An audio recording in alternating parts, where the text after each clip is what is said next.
Oke, Assalamualaikum warahmatullahi wabarakatuh. Apa kabar teman-teman semua yang ada di sini? Bertemu lagi dengan aku Zemi Prabowo. Hari ini aku akan bikin video yang spesial buat kalian. Kayaknya udah lama banget aku nggak bikin video, tapi khusus untuk hari ini aku mempersiapkan diri untuk bikin video karena banyak banget request yang masuk di DM ku bertanya tentang satu hal yang viral ini.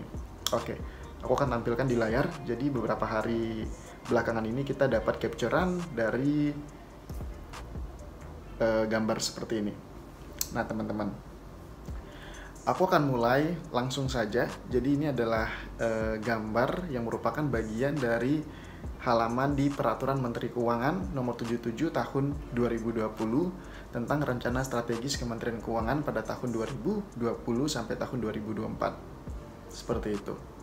Jadi ini benar adanya gambar ini karena kalian bisa cari di Google, kalian bisa ketik saja untuk mendapatkan peraturan Menteri Keuangan ini nanti, ataupun aku akan coba untuk kasih kalian link untuk kalian download di sini. Oke, kita akan kaji peraturan Menteri Keuangan ini, tapi aku pengen disclaimer dulu. Di sini aku menggunakan opini ku sendiri dalam menjelaskan ini karena setelah aku baca aku bisa dapat informasi, dan aku juga mencoba untuk sharing sama teman-teman bagaimana arah kebijakan ini gitu. Apakah memang seperti ini, seperti itu, seperti ini, kayak gitu. Aku akan jelaskan di video ini. Aku akan bagi video ini menjadi dua bagian. Yang pertama aku akan menjelaskan mengenai apakah dengan adanya peraturan Menteri Keuangan ini akhirnya PKN STAN tutup pendaftaran dari tahun 2020 sampai tahun 2024. Terus yang kedua, aku akan juga menjelaskan mengenai minus growth yang dimaksudkan dari peraturan Menteri Keuangan ini. Untuk yang pertama, kita akan membahas mengenai benarkah PKN STAN tutup pendaftaran sampai tahun 2024. Kalau kita lihat dari halaman 95, peraturan Menteri Keuangan ini dijelaskan mengenai, kita baca aja dari poin pertama yang 2 titik, proyeksi kebutuhan sumber daya manusia aparatur Kementerian Keuangan tahun 2020 sampai 2024. Ini artinya proyeksi kebutuhan pegawai dari Kementerian Keuangan seperti itu sampai tahun 2024. Kemudian proyeksi kebutuhan SDM aparatur Kementerian Keuangan untuk jangka waktu 5 tahun dihitung dan disusun secara hati-hati berdasarkan ketentuan yang berlaku. Nah, di bagian ini mencoba untuk menjelaskan bahwa kebutuhan pegawai di Kementerian Keuangan itu loh disusun berdasarkan dengan beberapa hal-hal penting yang menjadi pertimbangan untuk menentukan alokasi kebutuhan dari pegawai Kementerian Keuangan. Next, memperhatikan arah kebijakan nasional di bidang pengelolaan SDM, aparatur, dan kondisi existing SDM Kementerian Keuangan. Proyeksi tersebut disusun dengan asumsi sebagai berikut. Nah, dengan asumsinya itu maksudnya adalah ini adalah hal-hal yang menjadi pertimbangan dalam melakukan proyeksi terhadap kebutuhan SDM atau pegawai Kementerian Keuangan. Aku nggak akan membaca semuanya, aku akan baca poin-poin yang bikin viral. Aku akan langsung di poin B. Di poin B itu pelaksanaan moratorium rekrutmen CPNS umum dan lulusan PKN STAN pada tahun 2020 sampai 2024. Nah, ini yang bikin teman-teman pada mikir, apakah Kementerian Keuangan melakukan moratorium untuk PKN STAN sampai 5 tahun ke depan dari 2020 sampai 2024. Oke.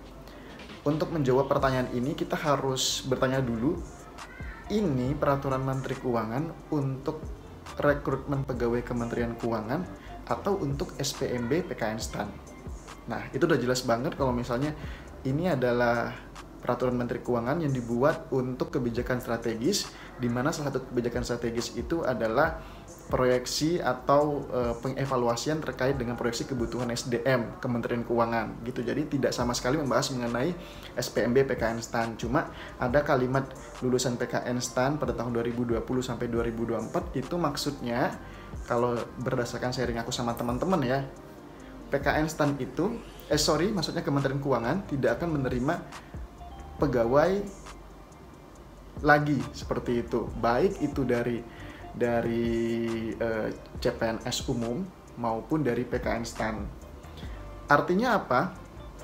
Artinya bahwa SPMB PKN STAN masih ada kesempatan untuk buka di tahun 2021. tapi pengalokasiannya bukan di Kementerian Keuangan, pengalokasiannya di kementerian lain yang membutuhkan tenaga penggawa keuangan, seperti itu. Karena teman-teman kalau misalnya kalian sudah perhatikan dan sudah kalian coba amati, lulusan PKN STAN itu nggak hanya ditempatkan di Kementerian Keuangan, tapi juga ditempatkan di kementerian-kementerian lain gitu. Jadi seperti itu. Dan bisa jadi kemungkinan SPMB di tahun 2021 juga akan merekrut pegawai Kementerian Keuangan tapi dalam jenjang pendidikan D4. Makin menarik kan? Kenapa D4? Karena kalau misalnya D4, kita lihat kalau D4 itu berarti dia akan mulai tahun pengajaran 2021, 22, 23, 24, dan di 2024 dia udah kelar, dan di 2025 awal mungkin dia akan masuk di Kementerian Keuangan dan memenuhi persyaratan untuk bisa masuk Kementerian Keuangan, karena pada saat itu sudah tidak ada lagi moratorium. Seperti itu teman-teman. Jadi memang ini menarik untuk dibahas. Terus kalau kalian kaji lagi untuk lebih jelasnya apakah PKN STAN buka di tahun 2021 atau 2022, di halaman 97 Peraturan Kementerian Keuangan ini juga dinyatakan moratorium mahasiswa PKN STAN dilakukan pada tahun 2020 gitu. Jadi moratorium itu hanya dilakukan tahun 2020, walaupun ada kalimat dan dapat diberlakukan pula pada tahun-tahun berikutnya gitu. Jadi pada intinya yang udah pasti itu tahun 2020. Di tahun 2021 itu belum pasti gitu. Malah mungkin kemungkinan besar kalau menurutku malah ada pembukaan SPMB, karena memang kementerian lain pasti membutuhkan penggawa keuangan untuk bisa mengurus mengenai masalah keuangan mereka.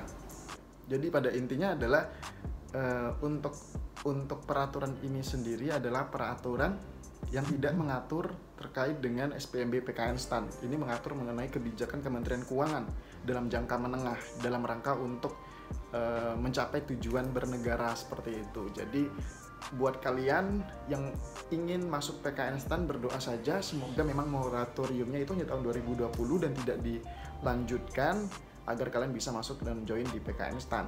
Nah, untuk lebih lanjutnya aku akan jelaskan di part 2 terkait dengan minus growth. Oke, jangan lupa untuk subscribe video jadi PNS agar kalian bisa dapat informasi lebih banyak terkait dengan Kementerian Keuangan, PKN STAN, dan hal-hal yang lain, karena banyak sekali hal-hal yang berinformatif lainnya. Dan terima kasih banyak sudah menonton video ini. Jangan lupa untuk nantikan di part 2 dari video ini.